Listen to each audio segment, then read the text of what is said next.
जय हिंद दोस्तों, स्वागत है आपका आपके अपने चैनल स्टडी ब्लास्टर पर और मेरा नाम है दिनेश आर्य। आज का वीडियो बहुत इंपॉर्टेंट हो जाता है हमारे सभी रेलवे ग्रुप डी के स्टूडेंट्स के लिए, क्योंकि देखिए जैसा कि आपको पता है कि आपका सीबीटी हो चुका है और सीबीटी के बाद आपका पीईटी होगा और अगर आप पीईटी पास होते हैं तो उसके बाद आपकी यहाँ पर होगी डॉक्यूमेंट वेरिफिकेशन। तो डॉक्यूमेंट वेरिफिकेशन के अंदर कौन कौन से डॉक्यूमेंट आपको चाहिए, कौन कौन से डॉक्यूमेंट आपके पास अगर नहीं है तो आपको अभी के अभी बनवा लेने चाहिए, क्योंकि बाद में यहाँ पर आपको टाइम नहीं मिलेगा और इतना टाइम रेलवे देता भी नहीं है। इसमें क्लियरली मेंशन किया हुआ है। मैं एक एक लाइन पढ़ के आपको बताऊंगा और एक एक चीज़ें यहाँ पर आपको पूरे डिटेल के साथ बताऊंगा। साथ ही साथ पूरे के पूरे यहाँ पर जनरल कैंडिडेट को कौन कौन से यहाँ डॉक्यूमेंट चाहिए वो भी हम आपको बताएंगे। साथ ही साथ यहाँ पर ओबीसी कैटेगरी को यहाँ पर कौन कौन से डॉक्यूमेंट बनवाने हैं वो भी हम बताएंगे सेपरेट तरीके से, और एससी एसटी को कौन कौन से डॉक्यूमेंट यहाँ पर बनवाकर तैयार रखने हैं वो सारी चीज़ें हम डिटेल वाइज चेक करेंगे। और साथ ही साथ पूरी की पूरी लिस्ट में अभी आपको जो कि हमने बना रखी है डॉक्यूमेंट्स की वो हम आपको दिखाएंगे कैटेगरी वाइज। तो इसीलिए वीडियो पर लास्ट तक बने रहिएगा, वीडियो को छोड़कर मत जाइएगा, क्योंकि ये वीडियो आपके लिए बहुत बहुत बहुत इंपॉर्टेंट होने वाला है।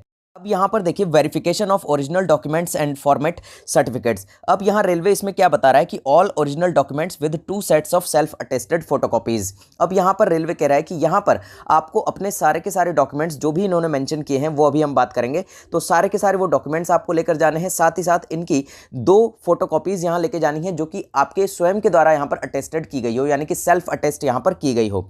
साथ ही साथ एक और चीज़ यहाँ ध्यान रखिएगा, आपके जितने भी डॉक्यूमेंट्स हैं उन्हें आप जेपीईजी या पीडीएफ फॉर्मेट में स्कैन करवा के एक पेन ड्राइव में ज़रूर रख लें, ताकि जो रेलवे है कभी भी आपसे अपने सर्वर में इस डेटा को कॉपी करने के लिए मांग सकता है। जैसा कि हमारे आरआरसी जयपुर में इस चीज़ को मांगा जाता है और किस किस आरआरसी में ऐसा मांगा जाता है उसका अभी कुछ पता नहीं है, लेकिन बहुत सी आरआरसी इसमें ये चीज़ भी आपसे मांगी जाती है कि आप स्कैन करवा के अपने डॉक्यूमेंट्स को लेकर आएँ। तो ये चीज़ आप तैयार रखिएगा, क्योंकि यहाँ पर जो आपका डॉक्यूमेंट वेरिफिकेशन जिस टाइम पर होगा तो उस टाइम पर आपको किसी भी तरह की प्रॉब्लम ना आए, तो इसीलिए ये सारी चीज़ें पहले ही बनवा कर तैयार रख लीजिए। अब यहाँ दूसरा पॉइंट और देखिएगा, all certificates should be either in English और हिंदी ओनली। यहाँ पर रेलवे ये कह रहा है कि यहाँ पर आपके जितने भी डॉक्यूमेंट्स हैं वो या तो इंग्लिश में होने चाहिए या फिर हिंदी में होने चाहिए। Where certificates are not in English Hindi self attested translated version in Hindi English should be produced wherever whenever required. यानी कि आपके डॉक्यूमेंट अगर यहाँ पर हिंदी या फिर इंग्लिश में नहीं होते हैं तो आपको उन्हें जो है हिंदी में जो कन्वर्ट करवाने की ज़रूरत करनी पड़ेगी, क्योंकि वहाँ पर आप किसी से भी इसको रिक्वायरमेंट पड़ेगी कि आप उन्हें हिंदी में कन्वर्ट करवा कर लाएं। ठीक है, certificate produce during the documents verification should be strictly in the prescribed formats. अब यहाँ पर देखिए जो भी उन्होंने प्रेस्क्राइब फॉर्मेट दिया हुआ है हिंदी और इंग्लिश का, उसी में आपका डॉक्यूमेंट मान्य होगा, अदर किसी लैंग्वेज में यहाँ पर मान्य नहीं होगा। ये भी यहाँ पर रेलवे ने क्लियरली मेंशन किया हुआ है।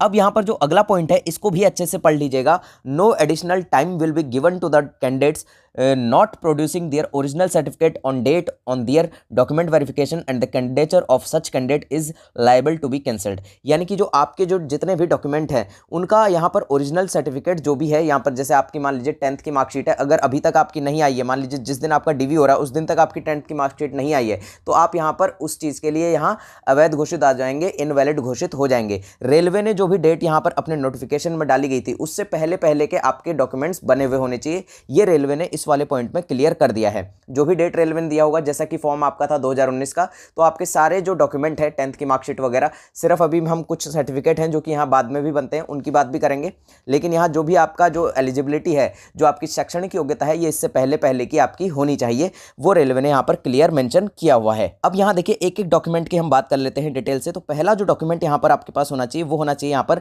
मैट्रिकुलेशन हाई स्कूल की आपकी मार्कशीट, यानी कि 10th क्लास की आपकी मार्कशीट यहाँ पर बहुत जरूरी आपके पास होनी चाहिए, जो कि आपके लिए बहुत जरूरी है, क्योंकि पूरी की पूरी वैकेंसी यहाँ पर 10th पास पर ये थी। दूसरा है यहाँ पर एनसीवीटी। एनसीवीटी होता है आपका national council for vocational training. ये सर्टिफिकेट अगर आपने वहाँ टिक किया है तो ये आपके पास होना चाहिए। एनटीसी यानी कि यहाँ पर नेशनल ट्रेड सर्टिफिकेट है, अगर ये आपने इसको टिक किया है तो ये आपके पास होना चाहिए, इसके थ्रू अगर आपने फॉर्म भरा है तो। एनएसी यानी कि यहाँ पर नेशनल अप्रेंटिसशिप सर्टिफिकेट आपके पास होना चाहिए अगर आप एनएसी में आ रहे हैं तो। और यहाँ पर एससीवीटी यानी कि एससीवीटी होता है यहाँ पर state council for vocational training. अगर आपने इससे आईटीआई से इनके थ्रू और आपने यहाँ एक्ट अप्रेंटिसशिप के थ्रू फॉर्म भरा है तो यहाँ पर ये सर्टिफिकेट आपके पास होना बहुत ज़रूरी है। इसके बाद तीसरे पॉइंट में यहाँ देखिएगा कि SC/ST का सर्टिफिकेट आपके पास होना चाहिए अगर आप SC/ST कैटेगरी से हैं। और यहाँ देखिए OBC NCL सर्टिफिकेट आपके पास होना चाहिए। यहाँ देखिए यहाँ क्लियरली मेंशन किया हुआ है, वो भी चीज़ हम आपको बताएंगे, not older than 1 year from the date of document verification. यानी कि जब आपका डॉक्यूमेंट वेरिफिकेशन होगा उससे 1 साल पुराना ये नहीं होना चाहिए, उससे 1 साल के अंदर अंदर का ही आपका OBC का जो NCL सर्टिफिकेट है वो आपका होना चाहिए। अभी मैं आपको इसको और ज़्यादा क्लियर कर दूंगा थोड़ी देर में। Non creamy layer declaration bye OBC NCL candidates. अब यहाँ देखिए जो नॉन क्रिमिलियर वाले हैं, NCL वाले जो कैंडिडेट हैं, उनका यहाँ पर डिक्लेरेशन होना चाहिए OBC के लिए। और ये बात भी आपको यहाँ पर क्लियरली मेंशन की हुई है कि यहाँ पर OBC जो NCL वाले कैंडिडेट हैं उनका यहाँ पर जो सेल्फ डिक्लेरेशन वाला जो फॉर्म आता है वो यहाँ पर भरा हुआ होना चाहिए। अगला है यहाँ पर income and asset certificate to be produced by economical weaker. यानी कि यहाँ पर जो EWS कैटेगरी वाले कैंडिडेट हैं उनका यहाँ पर इकोनॉमिकल वीकर सेक्शन वाला जो यहाँ पर डॉक्यूमेंट बनता है वो भी यहाँ पर उनके पास मौजूद होना चाहिए। साथ ही साथ यहाँ पर देखिए अगर आप माइनॉरिटी हैं तो माइनॉरिटी कमेटी का डिक्लेरेशन जो कि नॉन जुडिशियल स्टाम्प पेपर पर होता है वो भी आपके पास यहाँ पर होना चाहिए अगर आप इस कैटेगरी से हैं तो। और यहाँ देखिएगा original discharge certificate for ex serviceman. अगर आप एक्स सर्विसमैन हैं तो यहाँ पर आपका ओरिजिनल डिस्चार्ज सर्टिफिकेट आपको दिया जाता है डिपार्टमेंट से, वो आपके पास होना चाहिए। और यहाँ देखिए medical certificate for person with benchmark disabilities, यानी कि PWD कैंडिडेट के लिए यहाँ पर उनका जो बेंचमार्क डिसेबिलिटी बताया गया है वो सर्टिफिकेट यहाँ पर होना चाहिए। उसके बाद देखिएगा 11 नंबर पर यहाँ पर देखिए self declaration for ex serviceman as per annexure, यानी कि यहाँ पर सेल्फ डिक्लेरेशन यहाँ पर भरेंगे एक्स सर्विसमैन जो है उनके लिए वाला पॉइंट है। और यहाँ देखिए NOC from serving employees with date of appointment from current employer. अब यहाँ देखिए NOC यहाँ पर होना चाहिए, जो भी अगर आप किसी और डिपार्टमेंट में काम कर रहे हैं तो वहाँ से आपने रिलीव कर दिया है तो उसका एक NOC आपको दिया जाता है, वो आपके पास यहाँ होना चाहिए अगर आप कहीं भी सर्विस कर रहे हैं तो। ठीक है, यहाँ अगर अदर डिपार्टमेंट में आप हैं, मान लीजिए आप किसी और गवर्नमेंट डिपार्टमेंट में अभी जॉब करें तो वहाँ से आपको NOC यहाँ लेना पड़ेगा। NOC from serving defence personnel ex serviceman with probable date of discharge. अब यहाँ एक्स सर्विसमैन के लिए भी यहाँ पर NOC जरूरी की गई है, यहाँ पर देख लीजिए आपको क्लियरली मेंशन किया हुआ है। अगला है यहाँ पर गैजेट नोटिफिकेशन एंड और any legal document in case of formal change of name as mentioned in. अगर आपने देखिए किसी भी अपने डॉक्यूमेंट के अंदर, यहाँ देखिए इस पॉइंट को अच्छे से समझिएगा, अगर मान लीजिए किसी कैंडिडेट ने यहाँ पर मान लीजिए उसका 10th में कुछ नेम में यहाँ पर थोड़ी गड़बड़ थी और उसने यहाँ पर बाद में उसे जो है चेंज करवाया है और यहाँ लीगल डॉक्यूमेंट उनके पास होना चाहिए कि उन्होंने अपना नेम जो है वो चेंज करवा लिया है। मान लीजिए आपने फॉर्म भरते टाइम आपका नेम में कुछ चेंजिंग थी और अब आपने जो है अपने नेम को सही करवा लिया है तो उसका लीगल डॉक्यूमेंट जो भी आपको यहाँ कानूनी रूप से कोई डॉक्यूमेंट दिया गया होगा वो डॉक्यूमेंट आपके पास मौजूद होना चाहिए। तो इस चीज़ में भी बिल्कुल भी घबराइएगा नहीं, क्योंकि ये सारी चीज़ें आपके पास लीगल होंगी तो आपको कोई प्रॉब्लम नहीं आने वाली है। Receipt of offline payment if made through a challan at SBI branch और pay slip at computerised post office. अब यहाँ पर देखिए उसका रिसिप्ट भी आपके पास होना चाहिए। ऑफलाइन पेमेंट अगर आपने किया है तो उसका चालान आपके पास यहाँ पर मौजूद होना चाहिए, ये भी बात रेलवे ने क्लियर कर दी है। Self certification by the transgender candidates. अगर जो भी ट्रांसजेंडर कैंडिडेट हैं उनके द्वारा यहाँ पर सेल्फ सर्टिफिकेशन यहाँ होना चाहिए, यानी कि सेल्फ सर्टिफिकेशन का सर्टिफिकेट यहाँ रेलवे ने दिया हुआ है, अपने नोटिफिकेशन में ही यहाँ नीचे डाल रखे हैं, तो वहाँ से आप इसे डाउनलोड कर सकते हैं, ईजिली ये डाउनलोड हो जाएगा।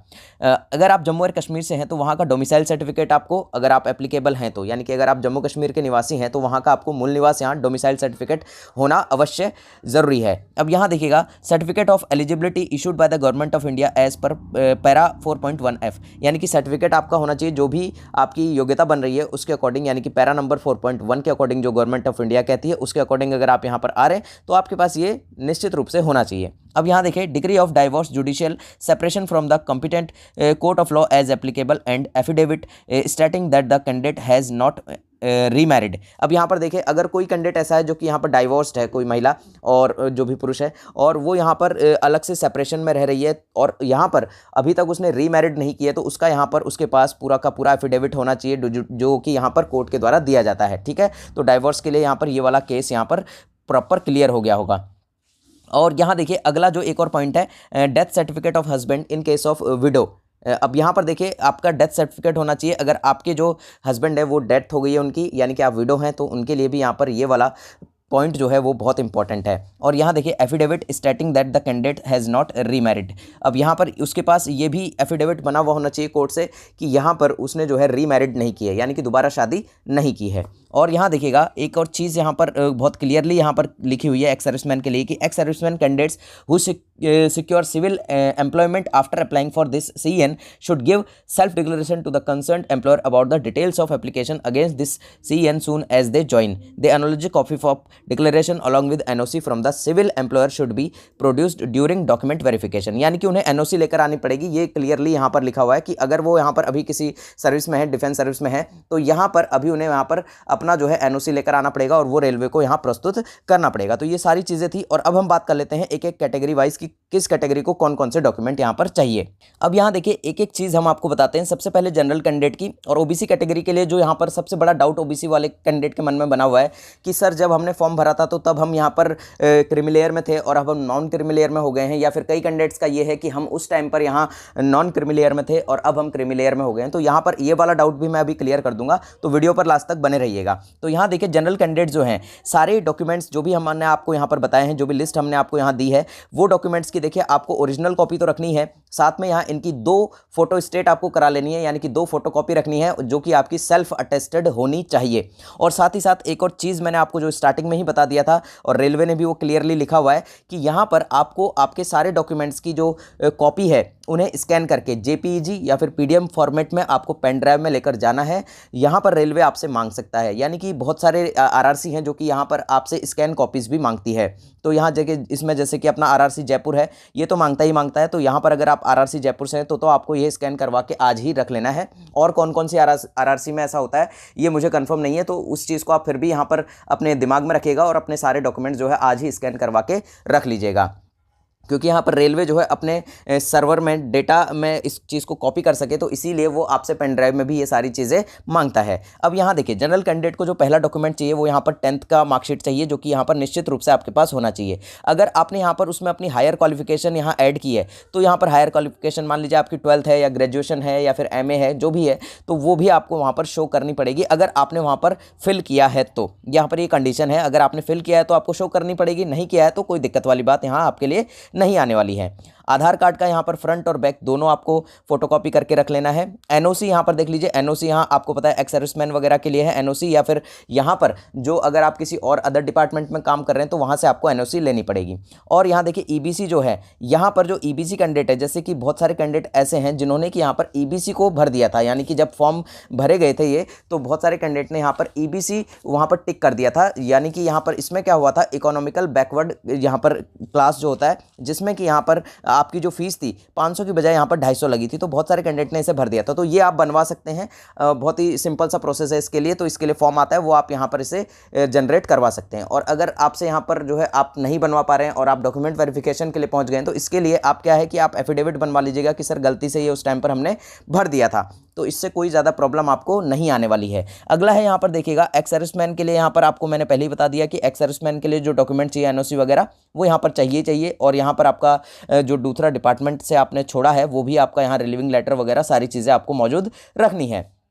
और यहाँ देखिएगा CBT और PET का जो एडमिट कार्ड है आपका, यानी कि जब आप यहाँ पर CBT एग्जाम देकर आए होंगे तो यहाँ पर एक हिस्सा यहाँ पर रेलवे ने रख लिया होगा और एक हिस्सा आपको दिया होगा, यानी कि बीच में से आपने अपना एडमिट कार्ड फाड़ा होगा, तो वो वाला हिस्सा जो है जो आपके पास रखा हुआ है वो आपको शो करना पड़ेगा। इसी तरह से PET का एडमिट कार्ड भी आपका आएगा, तो उसका भी आपको जो कॉपी है वो आपके पास रहेगी। तो वो दोनों चीज़ें भी आपको डॉक्यूमेंट वेरिफिकेशन के टाइम पर शो करनी पड़ेंगी। और अगर ये नहीं भी होता है तो इतनी ज़्यादा दिक्कत आपको वैसे नहीं आती है, तो इसमें घबराइएगा मत। 10 आपको लेटेस्ट फोटो अपनी रखनी है, ध्यान रखिएगा 10 फोटो, ठीक है। और उसके बाद देखिए अगर आप PWD कैंडिडेट हैं तो यहाँ PWD का जो आपका सर्टिफिकेट बनता है वो आपको यहाँ निश्चित तौर पर अपने पास रखना ही पड़ेगा, यानी कि आपको अगर नहीं बनवाया है तो वो बनवा लीजिए। और यहाँ पर ये सारी चीज़ें आपको तैयार रखनी है आपके एग्जाम, आपके डॉक्यूमेंट वेरिफिकेशन से पहले। और यहाँ देखिएगा OBC सर्टिफिकेट। अब यहाँ देखिए OBC कैंडिडेट के लिए कौन कौन से यहाँ पर डॉक्यूमेंट चाहिए वो भी चीज़ हम आपको बता देते हैं। अब यहाँ देखिए 10th की मार्कशीट, 12th की मार्कशीट अगर आपने भरा है तो अगर 12th और 12th से ज़्यादा का अगर आपने डेटा दिया है तो वो आपको देना पड़ेगा। ये सारी चीज़ें तो सेम है, आधार कार्ड भी यहाँ पर उसी तरह से, NOC भी उसी तरह से, CBT और PET का एडमिट कार्ड भी उसी तरह से। लेकिन यहाँ देखिए यहाँ पर थोड़ा सा ये जो सर्टिफिकेट है OBC का, उस पर हम बता देते हैं आपको। देखिए OBC का जो सर्टिफिकेट है वो लेटेस्ट वाला तो आपको चाहिए ही चाहिए, यानी कि 1 साल के अंदर अंदर का आपका होना चाहिए। मान लीजिए आपका DV यहाँ पर जनवरी में तो नहीं, आपका होगा यहाँ पर मार्च अप्रैल के अंदर, मान लीजिए मार्च में या फरवरी में होगा, तो फरवरी के अंदर अगर आपका डीवी होता है फरवरी 2023 के अंदर, तो यहाँ पर जो आपका ओबीसी का सर्टिफिकेट है वो यहाँ पर 2022 की मार्च से लेकर फरवरी 2022 के बीच का होना चाहिए, यानी कि 1 साल पुराना आपका ये ओबीसी सर्टिफिकेट होना चाहिए। और साथ ही साथ जब ये फॉर्म भरा गया था 2019 में भरा गया था, तो 2018 का लगभग का आपके पास ओबीसी सर्टिफिकेट मौजूद होना चाहिए, उस टाइम का सर्टिफिकेट भी आपके पास मौजूद होना चाहिए। और अभी जो भरा है, अभी जो अब आप डॉक्यूमेंट वेरिफिकेशन करवाने जाएंगे 2023 में, तो अभी लेटेस्ट वाला भी आपके पास होना चाहिए, यानी कि दोनों ओबीसी के सर्टिफिकेट आपके पास होने चाहिए, दोनों यहाँ पर शो किए जाएंगे। अब यहाँ पर देखिएगा एक चीज़ और यहाँ पर आती है कि यहाँ पर ओबीसी वाले कैंडिडेट जो है उनको यहाँ पर डिक्लेरेशन देना होगा, और आपका डिक्लेरेशन जो है यहाँ पर आपको ऑफिशियल नोटिस के अंदर दिख जाएगा। वहाँ पर आपको सेल्फ डिक्लेरेशन यहाँ भरना होता है, एक फॉर्म है, वो आप इजीली वहाँ से डाउनलोड कर सकते हैं। ऑफिशियल नोटिफिकेशन जो है यहाँ पर आपके ग्रुप डी का, उसे अगर आप डाउनलोड करेंगे तो वहाँ पर आपको ये मिल जाएगा, तो इसमें कोई ज़्यादा खास बड़ी बात नहीं है। अब बहुत सारे कैंडिडेट के मन में एक सवाल आ रहा था कि सर यहाँ पर 2 सर्टिफिकेट बनते हैं, जैसे कि एक एनसीएल बनता है, आपको भी पता है, और एक क्रीमी बनता है, तो 2 सर्टिफिकेट यहाँ ओबीसी के बनते हैं। अब कोई कैंडिडेट अगर यहाँ पर मान लीजिए यहाँ पर उस टाइम पर सीएल में था, यानी कि क्रीमी के अंदर आता था, और अब वो कैंडिडेट यहाँ पर किस में आ गया है, एनसीएल में आ गया है, तो यहाँ पर क्या उसे यहाँ पर दिक्कत होगी? तो यहाँ बिल्कुल भी दिक्कत नहीं होने वाली है, क्योंकि देखिए रेलवे यहाँ पर दोनों सर्टिफिकेट आपसे मांग रहा है, लेटेस्ट वाला भी मांग रहा है और उस टाइम का भी मांग रहा है। और यहाँ पर देखिए ये जो क्रीमी लेयर और यहाँ पर नॉन क्रीमी लेयर वाला जो यहाँ जो ये प्रोसीजर है, इसमें क्या होता है कि यहाँ पर आपकी जो इनकम है उसके अकॉर्डिंग ये चेंज होता रहता है। तो यहाँ पर इनकम तो जो है वो सेम रह नहीं सकती है, तो इसमें तो बहुत चेंजिंग आती है, बहुत सारी वेरिएशन आती है हर साल में, तो इसीलिए यहाँ पर जो है आपसे दोनों मांगे गए हैं। तो इसमें आपको कोई भी दिक्कत नहीं आएगी, बिल्कुल टेंशन मत लीजिएगा कि सर हम उस टाइम पर एनसीएल में आते थे और अभी हम सीएल में आ गए, यानी कि हम उस टाइम पर नॉन क्रीमी लेयर में थे और अभी क्रीमी लेयर में आ गए। तो ये डाउट भी अपना मिटा दीजिएगा, बिल्कुल आप निश्चिंत रहिए इस चीज़ के लिए। तो दोनों डॉक्यूमेंट इसीलिए आपसे मांगे हैं, उस टाइम का भी और अभी का भी। और यहाँ एक्स सर्विसमैन है तो आपको अपनी सारे डॉक्यूमेंट यहाँ शो करने पड़ेंगे, जो भी एक्स सर्विसमैन के लिए रिक्वायरमेंट आपको ऊपर ही बता दी है मैंने। और 10 लेटेस्ट फोटो आपके होने चाहिए, और यहाँ पीडब्ल्यूडी अगर आप हैं तो पीडब्ल्यूडी का सर्टिफिकेट भी आपको शो करना पड़ेगा। अब यहाँ देखिए एससी एसटी के लिए बहुत बड़ा सवाल कि यहाँ पर देखिए इतने डॉक्यूमेंट तो सबके सेम है। यहाँ पर देखिए 10th का हो गया, 12th का हो गया, आधार कार्ड हो गया, एनओसी, सीबीटी, पीटी का एडमिट कार्ड हो गया, एससी एसटी का जो सर्टिफिकेट है। यहाँ पर एक बहुत बड़ा पंगा आपके लिए यहाँ पर है एससी एसटी सर्टिफिकेट के लिए। बहुत सारे कैंडिडेट ने मुझसे पूछा कि सर हमारा एससी एसटी का सर्टिफिकेट जो है 3 साल पुराना है, 4 साल पुराना है, तो इसके लिए रेलवे ने कोई क्लैरिफिकेशन नहीं दिया है, और इसके लिए कोई क्लैरिफिकेशन नहीं होता है। यहाँ पर एससी एसटी का सर्टिफिकेट कभी का भी आपका बना हो, यानी कि चाहे आपका वो 2 साल पुराना हो चाहे 3 साल पुराना हो, लेकिन आपका होना चाहिए। अगर आपका एससी का सर्टिफिकेट जो है वो बना हुआ है तो यहाँ पर वो मान्य होगा, यानी कि वो 2 साल पुराना भी मान्य होगा, 1 साल पुराना भी मान्य होगा, और 5 साल पुराना भी यहाँ पर वैलिड होगा। तो इसके लिए आप बिल्कुल निश्चिंत हो जाइए। एससी एसटी वाले जितने भी कैंडिडेट है वो यहाँ पर अपना जो एससी एसटी का सर्टिफिकेट है बस वो तैयार रखिए।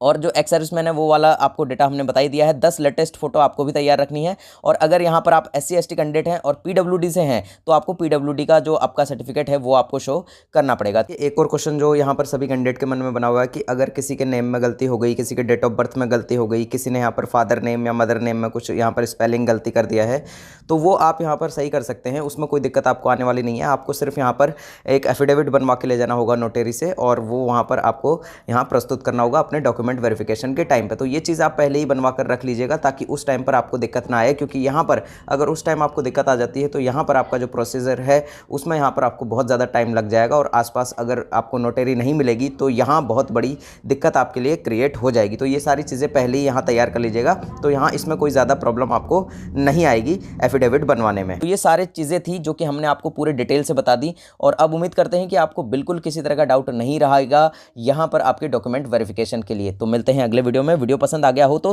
लाइक करके ज़रूर जाइएगा। जय हिंद, जय भारत।